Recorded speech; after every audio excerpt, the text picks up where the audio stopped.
മനസ്സിൽ മൗനമായി പ്രാർത്ഥിക്കേണ്ടതാണ്.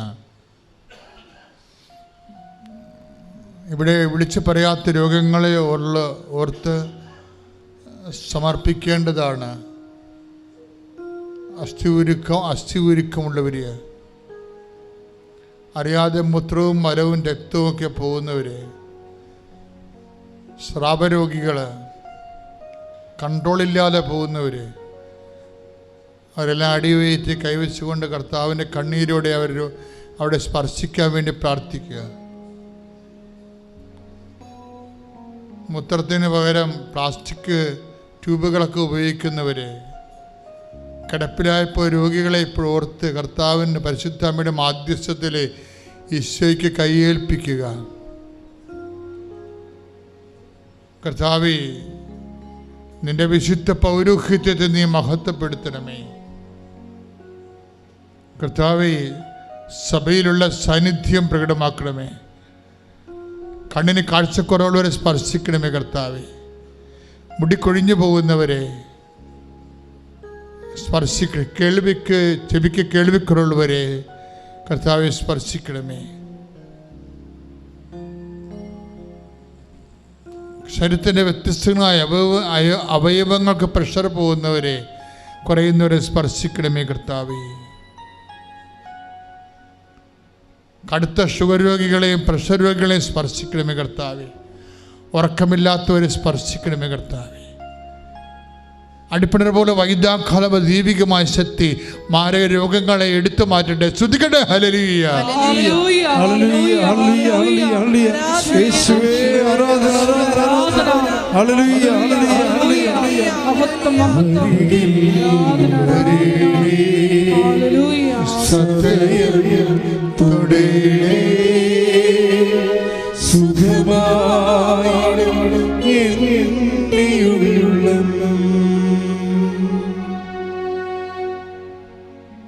കൈകൾ കൂപ്പി കർത്താവിനെ തന്നെ കണ്ണ് തുറന്ന് നോക്കി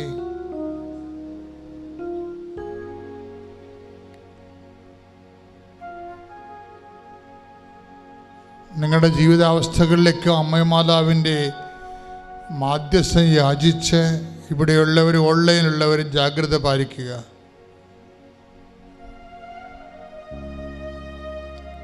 കർത്താവെ, ജോലിയില്ലാത്തവർക്ക് വേണ്ടി പ്രാർത്ഥിക്കുന്ന ഈശോ,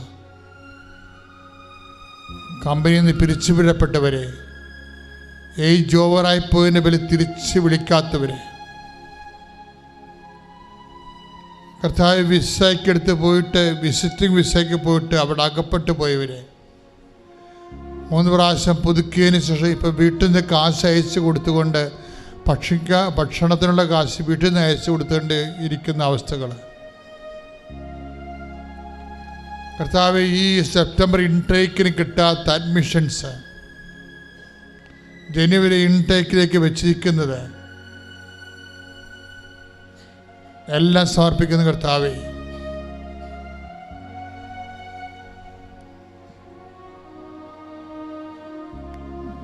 കർത്താവെ, ജോലി കിട്ടിയതിന് ശേഷവും പല ടെക്നിക്കലായിട്ടുള്ള സർവീസ് നിയമപരമായ പ്രശ്നങ്ങൾ വിഷമിക്കുന്നവരെ അവരെല്ലാം അങ്ങേക്ക് ഏൽപ്പിക്കുന്ന കർത്താവേ. അർഹതപ്പെട്ട പണം പെൻഷനായാലും മറ്റു വിധത്തിലായാലും കൈമോശം വന്നതും മറ്റുള്ളവർക്ക് കൊടുത്തതും കിട്ടാത്തതിൻ്റെ പേരിൽ വേദനിച്ച് നിത്യവൃത്തി പോലും വിഷമിക്കുന്ന ആൾക്കാരെ മേൽ കർത്താവിൻ്റെ കാരുണ്യം ചൊരിയാൻ വേണ്ടി പ്രാർത്ഥിക്കുന്ന കർത്താവേ. ഇപ്പോൾ പുതുതായിട്ട് പരീക്ഷ എഴുതാൻ പോകുന്ന മക്കൾ, പ്രൊഫഷണൽ പരീക്ഷകൾക്ക് ഒരുങ്ങിക്കൊണ്ടിരിക്കുന്നവർ, അതിൻ്റെ റിസൾട്ട് പ്രതീക്ഷിച്ചുകൊണ്ടിരിക്കുന്നവർ, റീവാലുവേഷന് കൊടുത്തിരിക്കുന്നവർ എല്ലാവരെയും ഏറ്റെടുക്കണമെന്ന് പ്രാർത്ഥിക്കുന്ന കർത്താവേ. വലിയ കടങ്ങളിൽ പെട്ടിരിക്കുന്നവർ, വലിയ കടങ്ങളുടെ ജപ്തി നടപടി നേരിടാൻ പോകുന്നവർ, അതിൻ്റെ പേര് സ്ഥലം വിൽക്കാൻ വേണ്ടി പ്രാർത്ഥിക്കുന്നവർ, സ്ഥലം വിറ്റ് കിട്ടാൻ ആഗ്രഹിക്കുന്നവർ, പാകോടമ്പടി നടക്കാത്തവർ, പാകോടമ്പടി നടക്കാൻ സാങ്കേതികമായ നിയമ തടസ്സമുള്ളവർ, അവരെല്ലാവരും സമർപ്പിച്ച് പ്രാർത്ഥിക്കുന്ന കർത്താവേ. വിവാഹ തടസ്സമുള്ളവർ, വിവാഹം നടക്കാത്തവർ, വിവാഹം നടക്കുന്ന തടസ്സങ്ങൾ, പലതരത്തിലുള്ള തടസ്സങ്ങൾ നിലനിൽക്കുന്നവരെ എല്ലാവരും സമർപ്പിച്ചും കർത്താവേ, കേസ് അകപ്പെട്ടിരിക്കുന്നവരെ, ജയിലിൽ കിടക്കുന്നവരെ, വിദേശത്തും സ്വദേശത്തും ജയിലിൽ കിടക്കുന്നവരെ അവിടെ കണ്ണുനീര് നീ കാണണമെന്ന് പ്രാർത്ഥിക്കുന്ന കർത്താവേ, ദൈവത്തിൻ്റെ കരുണ ചൊരിയട്ടെ. എല്ലാ ചങ്ങലകളും യേശുക്രിസ്തുവിന്റെ നാമത്തിൽ മുറിഞ്ഞു മാറട്ടെ. ശ്രദ്ധിക്കട്ടെ, ശ്രദ്ധിക്കട്ടെ.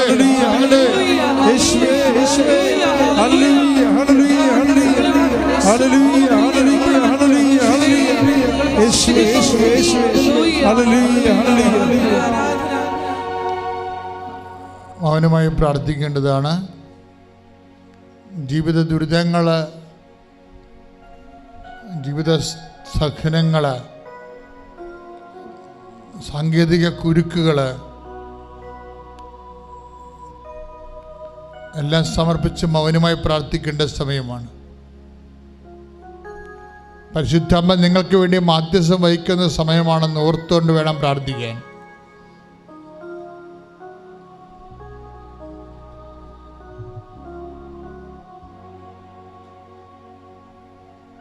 പരിശുദ്ധ പരമ ദിവ്യകാരുണ്യത്തിന് അപ്പോഴേ നടപടി പുസ്തകത്തിൻ്റെ 26:7 ഇവിടെ വാഗ്ദാനം പ്രാപിക്കാനുള്ള പ്രധാനപ്പെട്ട സംഭവം പ്രാർത്ഥനാ മൈൻഡാണ്. ഒരു വ്യക്തിയുടെ പ്രാർത്ഥനാ മൈൻഡ് പ്രാർത്ഥന വെച്ചാൽ ദൈവത്തെക്കുറിച്ചുള്ള ഓർമ്മകൾ, അത് പ്രധാനപ്പെട്ട സീരിയസ് ആയിട്ടുള്ള കാര്യമാണ്. അപ്പം നീ ഒരു ഉടമ്പടി ചെയ്തെന്ന് പറഞ്ഞ് ഉടമ്പടി ചെയ്തിട്ട് ഉടമ്പടി ചെയ്യുമ്പോൾ രാവിലെ എഴുന്നേറ്റ് പ്രാർത്ഥിക്കണം, രാത്രി ഉടമ്പടി പ്രാർത്ഥന ഉണ്ട്. അങ്ങനെയല്ല നീ ചിന്തിക്കേണ്ടത്.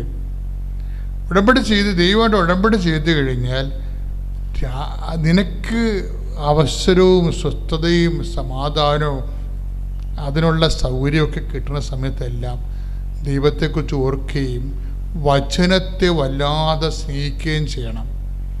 കാര്യം വചനമെന്ന് പറയുമ്പോൾ വചനത്തെ വളരെ ഭവ്യതയോടെ ദൈവസ്നേഹത്തോടെയൊക്കെ കൈകാര്യം ചെയ്യുന്ന ആൾക്കാർക്ക് വചനത്തിലൂടെ ദൈവം അവനോട് സംസാരിക്കും, എല്ലാ വിഷയവും സംസാരിക്കും. ഇപ്പോൾ നിന്നെ ഒരാൾ അടിച്ചെന്ന് വിചാരിച്ചോ, എന്തെങ്കിലും വിഷയം ഉണ്ടായി, അടി കിട്ടണമെങ്കിൽ അധികം സമയം വേണ്ടല്ലോ. അപ്പോൾ നിനക്ക് ഉടനെ നിനക്ക് തോന്നണം കേസ് കൊടുത്തേക്കാം. അപ്പോഴ് നിൻ്റെ മനസ്സിൽ പറയും കേസ് കൊടുക്കണോ, കർത്താവിന് എന്താ ഇത് കാര്യത്തിൽ ഉദ്ദേശിക്കണത് എന്ന് ചോദിക്കണ്ടേ, അറിയണ്ടേ.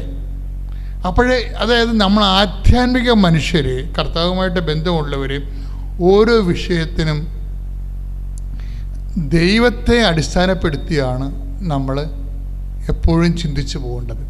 ദൈവത്തെ അടിസ്ഥാനപ്പെടുത്തി, അങ്ങനെ ദൈവത്തിനെ അടിസ്ഥാനപ്പെടുത്തി ചിന്തിക്കാൻ തുടങ്ങി ദൈവം പറയണനുസരിച്ച് ചെയ്യത്തുള്ളെങ്കിൽ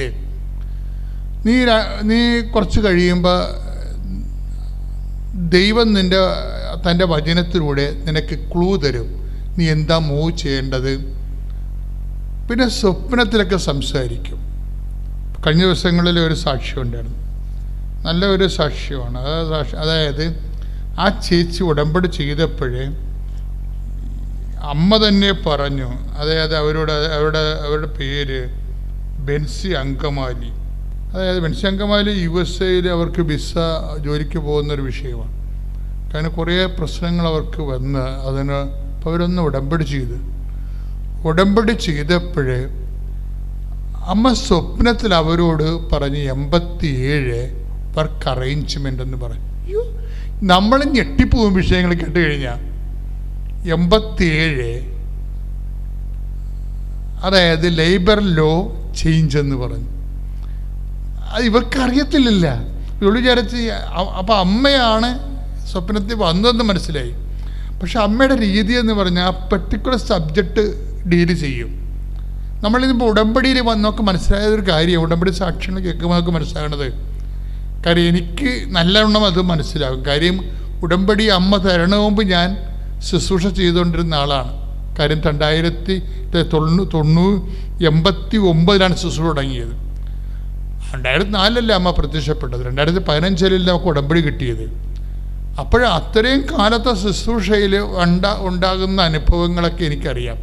പണ്ടെനിക്ക് സാക്ഷ്യപേടകം എന്ന് പറഞ്ഞൊരു പുസ്തകം ഉണ്ടായിരുന്നു കൃപാസനത്തിന്, സാക്ഷ്യപേടകം. ഇപ്പോഴും ഉണ്ട്. ആ പുസ്തകത്തിൻ്റെ പഴയ കോപ്പികൾ ഇപ്പോഴും ഉണ്ട്. അതിൻ്റെ അർത്ഥം എന്ന് വെച്ചാൽ അന്ന് നടന്ന പ്രധാനപ്പെട്ട സാക്ഷ്യങ്ങളെല്ലാം ആശുപത്രികളിൽ കൊണ്ടുപോയി കൊടുക്കാൻ വേണ്ടി ഉണ്ടാക്കിയൊരു പുസ്തകമാണത്. ആശുപത്രികളിൽ കൊണ്ടുപോയി കൊടുക്കാൻ, ആശുപത്രി രോഗികളായിട്ടിരിക്കുന്ന സമയത്ത് സാക്ഷ്യങ്ങൾ കേൾക്കുമ്പോൾ കർത്താവ് അവരോട് സംസാരിക്കും, ഇല്ലേ? അപ്പം അത് അങ്ങനെ ഒരു സുവിശേഷ ജോലിക്ക് വേണ്ടി ഉണ്ടാക്കിയ സാക്ഷ്യപേടകം. ആ സാക്ഷ്യപേടകത്തിൽ ഒരു 100 കണക്കിന് സാക്ഷ്യങ്ങളുണ്ട്, നല്ല സാക്ഷ്യങ്ങൾ. പക്ഷേ ഉടമ്പടിയുടെ കാലം വരുമ്പോൾ ഉടമ്പടി very particular, very personal, up to the matter. അതാണ് ഉടമ്പടി സാക്ഷ്യങ്ങളുടെ ഒരു ഫീച്ചർ എന്ന് പറയുന്നത്. അത് വളരെ വ്യക്തതയുണ്ടാകും. വ്യക്തതയല്ല, വളരെ വ്യക്തിപരമായിരിക്കും, ഭയങ്കര ക്ലാരിറ്റി ആയിരിക്കും. Above all it is so personal. ഇപ്പോൾ വ്യക്തിയോട് ഇപ്പോൾ അമ്മ എന്താ പറയണത്, നിന്നെ അവളോട് എന്താ പറഞ്ഞത്, ആ മോളോട് എന്താ അമ്മ പറഞ്ഞത്? അതായത് രാത്രി അവൾക്കുണ്ടാകുന്ന സ്വപ്നമാണ്. ശ്രുതികട്ടെ ഹല്ലേലൂയ, യേശുവേ ആരാധന ആരാധന ആരാധന ആരാധന, hallelujah hallelujah hallelujah hallelujah hallelujah hallelujah, യേശുവേ നന്ദി കർത്താവേ, സ്തോത്രം ദൈവമേ, ഹല്ലേലൂയ ഹല്ലേലൂയ ഹല്ലേലൂയ, യേശുവേ ആരാധന, ഹല്ലേലൂയ കർത്താവേ ആരാധന. കർത്താവേ ഞങ്ങൾ അങ്ങയെ സ്തുതിച്ച് പ്രാർത്ഥിക്കുന്നു. കർത്താവേ യേശുവേ ഞങ്ങൾ സമർപ്പിച്ച് പ്രാർത്ഥിക്കുന്നു. ബെൻസി വർഗീസ് അങ്കമാലിയിലുള്ള സഹോദരിയുടെ പ്രശ്നം, അവർക്ക് എമിഗ്രേഷനിൽ നിന്ന്, US എമിഗ്രേഷനിൽ നിന്ന് ഒരു പേപ്പർ വരണം. പക്ഷേ അവരോട് ഇവരുടെ ഏജൻസി അല്ല ഇവർ പോകേണ്ട സ്ഥലത്തുള്ളവർ ഈ പേപ്പർ വന്നാൽ മാത്രമേ പ്രൊസീഡിങ്സ് നടക്കത്തുള്ളൂ, വിസ പ്രൊസീഡിങ്സ് നടക്കത്തുള്ളൂ. പക്ഷെ അത് ഇവർ വിളിക്കാൻ പറയാനുണ്ട് അങ്ങോട്ട്. അപ്പോൾ അവർ പറയുന്ന, ബെൻസി പറയുന്നതിൻ്റെ പ്രശ്നം വെച്ച് കഴിഞ്ഞാൽ, അവർക്ക് അമേരിക്കയിലുള്ളവർക്ക് രാത്രി, നമുക്ക് പകലാണ്. അപ്പോൾ ഞാൻ പകൽ വിളിച്ചാൽ അവർ രാത്രി ആയിരിക്കും, അവർ ഉറക്കമായിരിക്കും. അത് കാരണം ഞാൻ കുറേ ദിവസങ്ങൾ രാത്രി ഉറക്കം നിന്ന് ഇവരെ വിളിച്ച്, അവർക്ക് പകലാണല്ലോ. അപ്പോൾ ഓരോ മനുഷ്യൻ അനുഭവിക്കുന്ന പ്രശ്നങ്ങളെ, അതിനാണ് അവരൊന്ന് ഉടമ്പടി ചെയ്തിരിക്കുന്നത്. അതായത് വിളിച്ചു കഴിയുമ്പോൾ അവസാനം ഒരു പ്രാവശ്യം കിട്ടിക്കഴിയുമ്പോൾ ഈ അമേരിക്കക്കാർ ബെൻസി പറയണത്, ഞാൻ പറഞ്ഞ ഇംഗ്ലീഷ് അവർക്ക് മനസ്സിലാണില്ല, അവർ പറഞ്ഞ ഇംഗ്ലീഷ് എനിക്ക് പറ്റണില്ല, എനിക്ക് മനസ്സിലാണില്ല. അപ്പം വെറുതെ ലാഗിയാണ്. എല്ലാവരും അനുഭവിക്കുന്ന പ്രശ്നമാണിത്. അമേരിക്കയിലൊക്കെ ബ്രിട്ടനിലൊക്കെ പോകുന്ന എല്ലാവർക്കും അനുഭവിക്കേണ്ട പ്രശ്നമാണ്. നമുക്ക് പകൽ, അവർക്ക് രാത്രി. അത് തന്നെ ഭാഷയുടെ അവസ്ഥ. നമ്മൾ പറഞ്ഞ ഇംഗ്ലീഷ് അവർക്ക് മനസ്സിലാണില്ല, അവർ പറഞ്ഞ ഇംഗ്ലീഷ് നമുക്കും മനസ്സിലാണില്ല, പണിയായി. അവസാനം അമ്മയോട് ഇവൾ പറയും, ഇവൾ ലൈറ്റൊക്കെ അതിൻ്റെ പേര് റിക്വസ്റ്റ് ഇടും. കൃപാസനത്തിൻ്റെ ഏറ്റവും വലിയ പ്രാർത്ഥനകൾ ഒന്നാണ് ലൈറ്റൊക്കെ അതിൻ്റെ പേര് റിക്വസ്റ്റ്. അതാണ് ആൾക്കാരെ ആദ്യമായിട്ടും അമ്മ ഹൈ പറയണത്. അവിടുന്ന് അക്കൗണ്ട്, അമ്മയുമായിട്ടൊരു മരീൻ അക്കൗണ്ടാണത്. കാര്യം കയ്യെത്താത്ത ദൂരത്ത് നിൽക്കുന്ന ആൾക്കാർ ആലപ്പുഴ എത്താനുള്ള സമയമോ സൗകര്യമോ ഇല്ലാത്ത ആൾക്കാർ അന്യ ജില്ലകളിലും അന്യ സംസ്ഥാനങ്ങളിലും അതുപോലെ തന്നെ കോണ്ടിനെൻസിലൊക്കെ പെട്ടിരിക്കുന്ന ആൾക്കാർ, അവർക്കൊരു എമർജൻസി സിറ്റുവേഷൻ ഉണ്ടായാൽ അവർ ഉടനെ ചെയ്യണ, എനിക്ക് ഉടമ്പടിയും ലൈറ്റൊക്കെ ഒരുമിച്ച് അമ്മ തന്നത്. എനിക്കറിയാതെ, എനിക്ക് ശരിക്കും പറഞ്ഞാൽ കമ്പ്യൂട്ടർ അറിയണ ആളല്ല ഞാൻ. പക്ഷേ കാര്യങ്ങളൊക്കെ മനസ്സിലാകും, കാര്യങ്ങൾ കൈകാര്യം ചെയ്യും. പക്ഷേ എനിക്കതിൻ്റെ ടെക്നിക്കൽ വശമോ എൻജിനീയറിംഗ് വശമോ ഒന്നും അറിയത്തില്ല. ഞാൻ ഈ സാധനം പഠിച്ചിട്ടില്ല. പക്ഷേ എനിക്ക് പഠിക്കണേന് തന്നെ വളരെ ഇവിടെ ഉള്ള പ്രവർത്തകർ തന്നെ വളരെ എഡ്യൂക്കേറ്റഡ് ആണ് ഇതിൻ്റെ അകത്തുള്ളവർ. അപ്പോൾ പിന്നെ ഞാൻ പിന്നെ അതിനുവേണ്ടി പഠിക്കേണ്ട ആവശ്യമില്ല, എനിക്കില്ല, ഇതുവരെ വന്നിട്ടുമില്ല. എല്ലാ വർക്കും ഓഫീസിൽ നിന്ന് ചെയ്തു തരുന്നുണ്ട്. അപ്പോൾ ഞാൻ പിന്നെ അതിന് ഇൻട്രസ്റ്റ് എടുത്തിട്ടില്ല. പക്ഷേ എന്താ പ്രശ്നം, എങ്കിലും ഞാനെനിക്ക് ഈ കമ്പ്യൂട്ടർ സെർച്ച് ചെയ്തുന്ന സമയത്ത് എനിക്ക് ലിങ്ക് കിട്ടിയിട്ട് എനിക്ക് മനസ്സിലായി ഇതെന്തോ പ്രാർത്ഥനയുടെ ലിങ്കാണ്.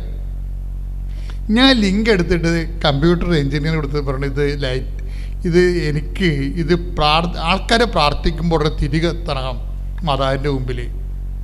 ആൾക്കാരെ പ്രാർത്ഥിക്കുമ്പോൾ അവരുടെ പേരൊരു തിരികെ എത്തണം ഇവിടെ, ആ പേരെഴുതി കാണിക്കണം.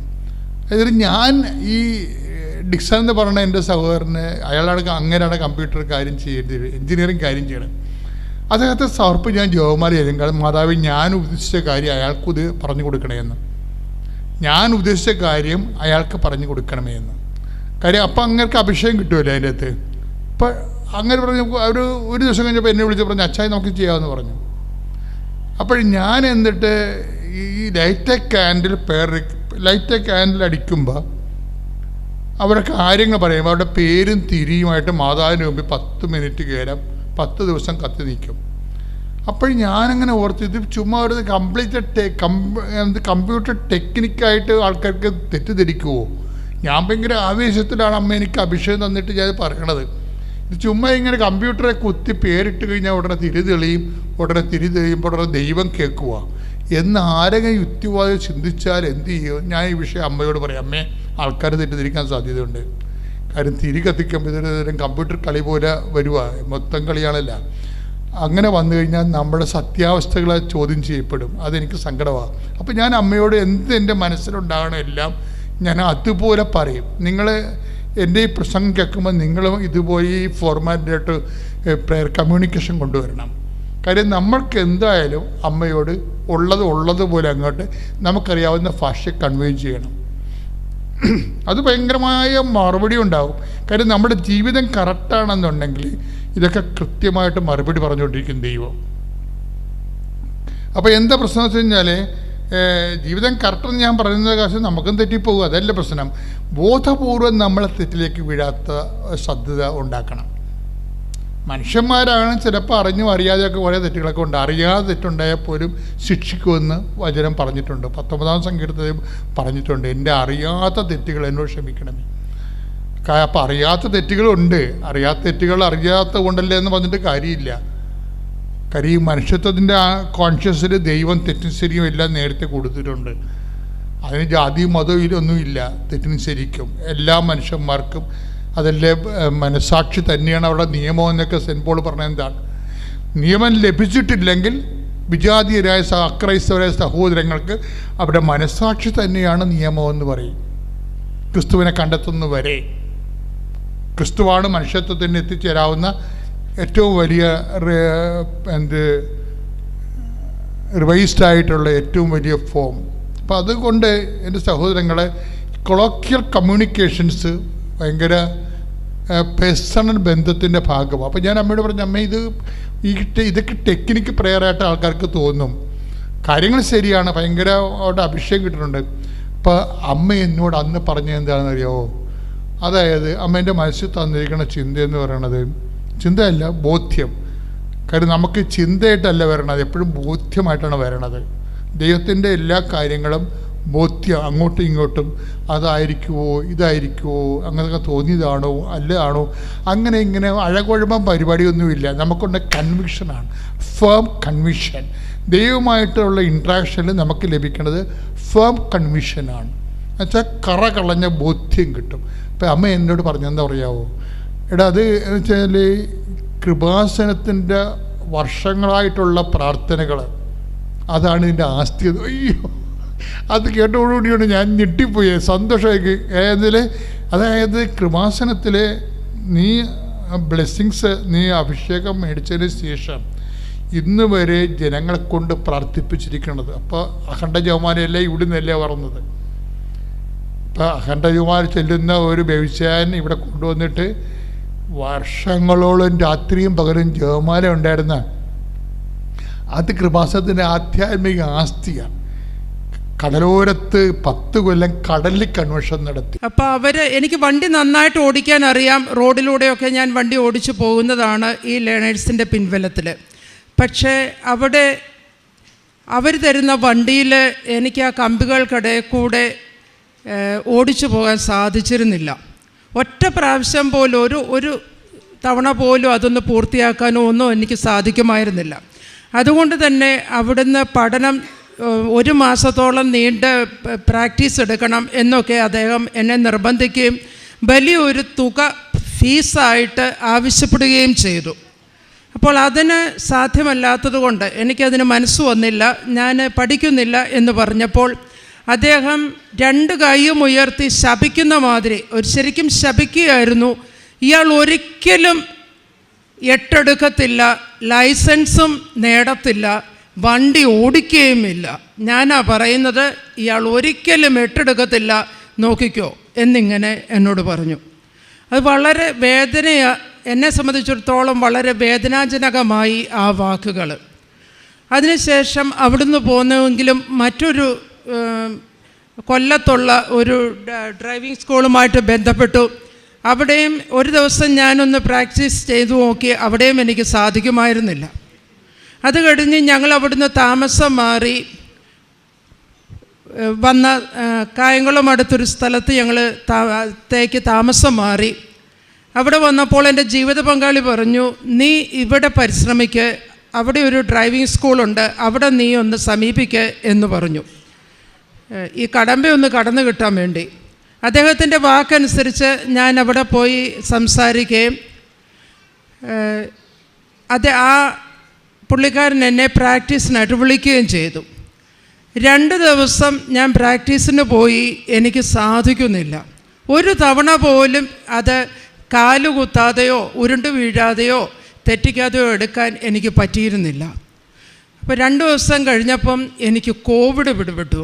ആ സമയത്ത് എൻ്റെ ജീവിത പങ്കാളി മുട്ടിൻ്റെ ലിഗമെൻറ്റിന് ചെറിയ പൊട്ടലുള്ളത് കൊണ്ട് പ്ലാസ്റ്റർ ഇട്ട് കിടപ്പിലായിരുന്നു. ഞങ്ങൾ 2 പേരും മാത്രമേ വീട്ടിലുള്ളൂ. അദ്ദേഹത്തെ ശുശ്രൂഷിച്ച് ഞാൻ വീട്ടിലും, എനിക്ക് കോവിഡുമാണ്. കോവിഡ് കോവിഡ് ഭേദമായി കഴിഞ്ഞ് എനിക്ക് ഓഗസ്റ്റ് 1-ാം തീയതിയാണ് എനിക്ക് ടെസ്റ്റിന് ഡേറ്റ് കിട്ടിയിരിക്കുന്നത്. പിന്നെ ഒരു 3 പ്രാക്ടീസ് ദിവസങ്ങൾ എനിക്കുണ്ട്. അതിലൊരു ദിവസം ഞാൻ പ്രാക്ടീസിന് പോയപ്പം അന്നും എനിക്കെടുക്കാൻ സാധിച്ചില്ല.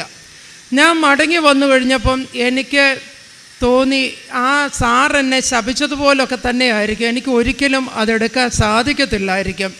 എന്താണ് എന്നെ അലട്ടുന്നതെന്ന് എനിക്കറിയത്തില്ല. ഞാൻ ഈ കമ്പികൾക്കിടയിൽ കൂടെ വണ്ടിയുമായിട്ട് പോകുമ്പോൾ എൻ്റെ ചെവിയിൽ അദ്ദേഹം പറഞ്ഞ സ്വരം ഇങ്ങനെ മുഴങ്ങും, ഇയാൾ ഒരിക്കലും എട്ടെടുക്കില്ല, വണ്ടി ഓടിക്കത്തുമില്ല, ലൈസൻസും എടുക്കത്തില്ല. അങ്ങനെ ഇരിക്കെ എൻ്റെ ജീവിത പങ്കാളി ജോസഫ് അച്ഛൻ്റെ ഒരു വീഡിയോ കിടന്ന കിടപ്പിൽ ഇങ്ങനെ കേട്ടുകൊണ്ട് കിടക്കുന്നത് ഞാൻ അടുക്കളയിൽ പാചകം ചെയ്യുന്ന അവസരത്തിൽ ഞാൻ കേൾക്കുകയുണ്ടായി. അതിൽ അച്ഛൻ പറയുന്നത്, ആ പ്രസംഗം ഇപ്രകാരം പറയുന്നത് ഞാൻ കേട്ടു: കൃപാസനത്തിൽ കടന്നു വരുന്ന ഓരോ മക്കൾക്കും, വിശ്വാസത്തോടെ കടന്നു വരുന്ന ഓരോ മക്കൾക്കും പരിശുദ്ധ അമ്മ അവരറിയാതെ തന്നെ ചെയ്യുന്ന, അവരുടെ ജീവിതത്തിൽ ചെയ്യുന്ന ഒരു അത്ഭുതമുണ്ട്. അവരിൽ നിന്ന് ഭയം എടുത്തു മാറ്റും. ഇത് അവർ പോലും അറിയില്ല എന്ന്. സത്യം പറഞ്ഞാൽ ഇദ്ദേഹത്തിനോടൊപ്പം ഓരോ പ്രാവശ്യവും ഞാൻ കൃപാസനത്തിലേക്ക് കടന്നു വരുമ്പോഴും എനിക്ക് കൃപാസനം അമ്മയിലോ ഇവിടുത്തെ ശുശ്രൂഷയിലോ ഒന്നും വലിയ വിശ്വാസം ഇല്ലായിരുന്നു. ഇത് ഞാനിങ്ങനെ കേട്ടപ്പോൾ തൊട്ട് ഇതെന്നെ മഥിക്കാൻ തുടങ്ങി. ശരിയാണ്, പരിശുദ്ധ അമ്മ വഴി, പരിശുദ്ധ അമ്മയ്ക്ക്, കൃപാസനം അമ്മയ്ക്ക് ഈശോയോട് പറഞ്ഞ് എൻ്റെ ജീവിതത്തിൽ അത്ഭുതം പ്രവർത്തിക്കാൻ സാധിക്കും. ഞാൻ വിശ്വസിച്ചു. ഞാൻ അദ്ദേഹത്തോട് പറഞ്ഞു, ചാച്ചാ, ഞാൻ കൃപാസനത്തിൽ പോവുകയാണെങ്കിൽ എനിക്ക് എട്ടെടുക്കാൻ സാധിക്കും, എനിക്ക് ലൈസൻസ് കിട്ടും. അദ്ദേഹം അപ്പോൾ പ്ലാസ്റ്ററിൽ കിടക്കുകയാണ്. 2 ആഴ്ച കൂടി ഉണ്ട് പ്ലാസ്റ്റർ വെട്ടാൻ. അദ്ദേഹം ഒന്നും മിണ്ടിയില്ല. പോകാൻ നമുക്ക് എന്നിങ്ങനെ പറഞ്ഞു. അത് കഴിഞ്ഞ് പിന്നെയും ഞാൻ പറഞ്ഞു, എനിക്ക് 1-ാം തീയതി എനിക്ക് ടെസ്റ്റ് എടുക്കണമെങ്കിൽ എനിക്ക് 2 ക്ലാസ് കൂടെ ഇനിയുണ്ട്. അതിന് മുമ്പായിട്ട് ഞാൻ കൃപാസനത്തിലൊന്ന് പോയി വന്നാൽ എനിക്ക് ഉറപ്പുണ്ട് കൃപാസന അമ്മ ഈശോയോട് പറഞ്ഞ് എനിക്ക് ആ പരിശീലനം വിജയകരമായി പൂർത്തിയാക്കാൻ സാധിച്ച് എനിക്ക് എട്ടെടുക്കാൻ സാധിക്കുമെന്ന്. പിറ്റേ ദിവസം ഇദ്ദേഹം എന്നോട് പറയുക, ആ ആക്സോ ബ്ലേഡ് എടുത്തുകൊണ്ട് വാ. ഞാൻ ആക്സോ ബ്ലേഡ് എടുത്തുകൊണ്ട് കൊടുത്തു. എന്നെ ഒന്ന് താങ്ങി പിടിച്ചിരുത്ത്. ഞാൻ അദ്ദേഹത്തെ താങ്ങി പിടിച്ചിരുത്തി. അദ്ദേഹം ആ പ്ലാസ്റ്റർ കട്ട് ചെയ്യാൻ തുടങ്ങുകയാണ്, ആശുപത്രിയിൽ പോലും പോകാതെ. കൃപാസനത്തിൽ എന്നെ കൊണ്ട് വരാൻ വേണ്ടി.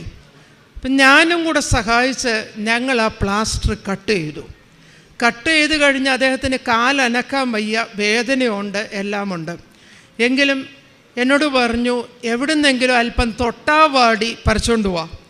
ഞാൻ പോയി അവിടെ കുറച്ച് അപ്പുറത്ത് മാറിയുള്ള തൊട്ടാവാടിയൊക്കെ പറിച്ചുകൊണ്ട് വന്ന് അത് അരച്ച് പരട്ടി ഇട്ട് കൊടുക്കാൻ പറഞ്ഞു. കാലയിൽ അരച്ച് അത് പരട്ടി തുണി കൊണ്ടൊക്കെ ചുറ്റി വെച്ചു.